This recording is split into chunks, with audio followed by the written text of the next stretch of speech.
Evo, dobrodošli na podkastu Moderni samuraj. Danes imam zraven sebe modernega samuraja, mojega prijatelja Stanka Paviča, ki je prevoznik gotovine. Kaj sploh dela prevoznik gotovine? Kako si lahko to predstavljamo? Ja, prvo je treba znati voziti kolo. Pol, ko se enkrat naučiš voziti kolo, pol si dober da voziš gotovino. To je edini pogoj. Ker mama takrat, ko ti da denar, da greš v trgovino, Ti da gotovino. si pol lahko s kolesom šel v trgovino in si kupil, da si pol prišel nazaj. Drugače pa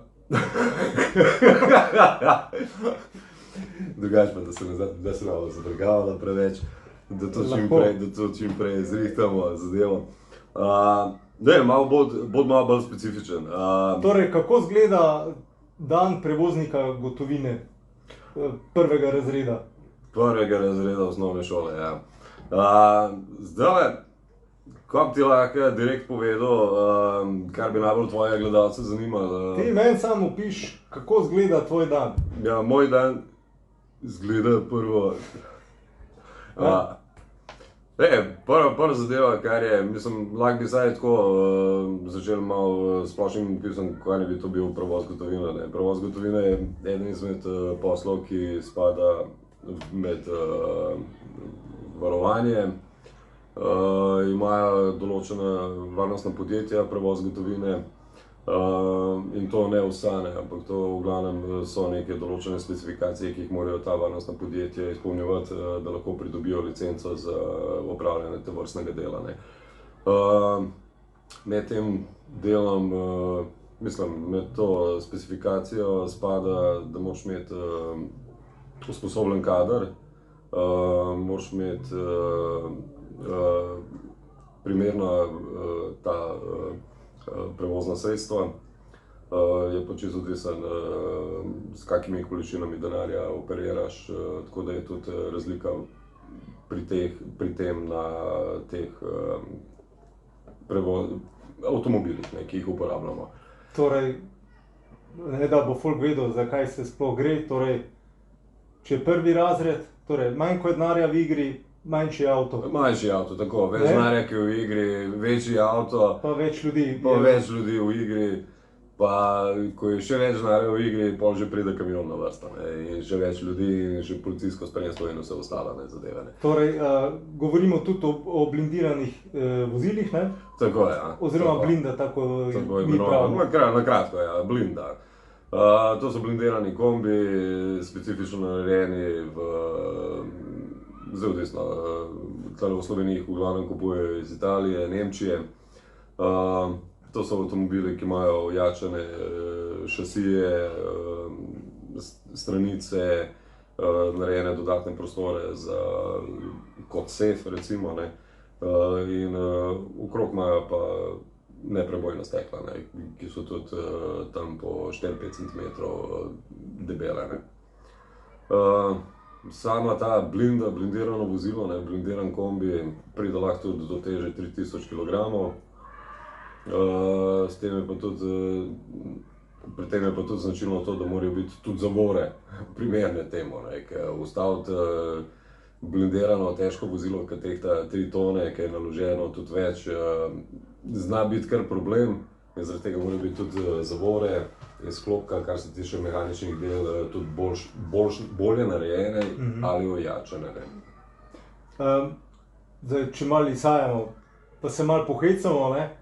V ameriških filmih ponavadi itak varnostniki najprej nastradajo, ponavadi varnostniki receptorji, tiste ponavadi vse najprej postreljajo, potem pa na drugem mestu smo pa že mi potem prevozniki ponavadi. Tako, ja, tako. Oni jim predstavljajo statične tarče, mi jim predstavljamo dinamične tarče.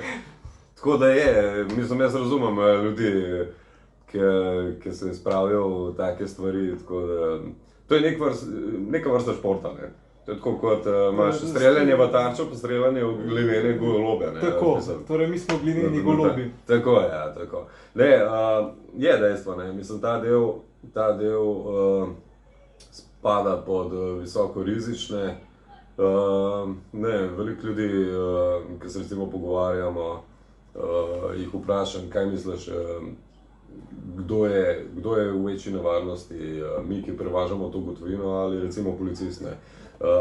Pa bom tako rekel, 99% odgovorov, kar sem jih dobil, je bilo o tem, da so vsi rekli, da je policist kolikor v večji nevarnosti, ne. Sam, če pogledamo vse teoretično filozofijo, če pogledamo, ugotovimo hitro, da je to posel, ki je praktično zelo, zelo rizičen in nevaren.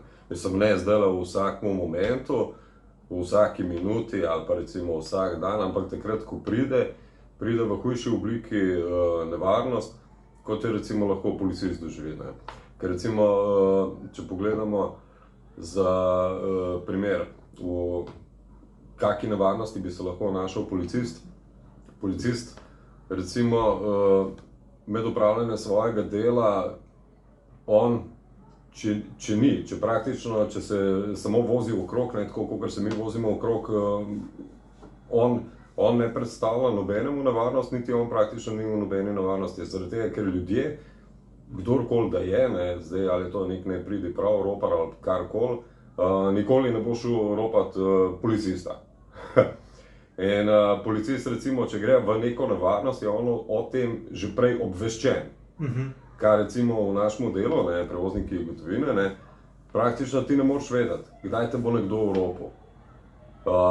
In praktično ti vsaka stvar, vsaka minuta, vsaka ura, vsak dan, vsak kraj ti praktično lahko predstavlja potencialno nevarnost, ne, ker nikoli ne moreš vedeti, kdaj bo prišlo do ropa ali pa kdaj te bo nekdo napadal, ne. So pa se pravim, kar se tiče teh ropov varnostnikov, dobro je, par stvari je tudi na YouTubu se da videti, razni posnetki, kako napadajo ta blindirana vozila, kako napadajo te varnostnike, ki prevažajo gotovino. Drugače pa tudi v Sloveniji je bilo zelo, zelo veliko število napadov na varnostnike za prevoz gotovine.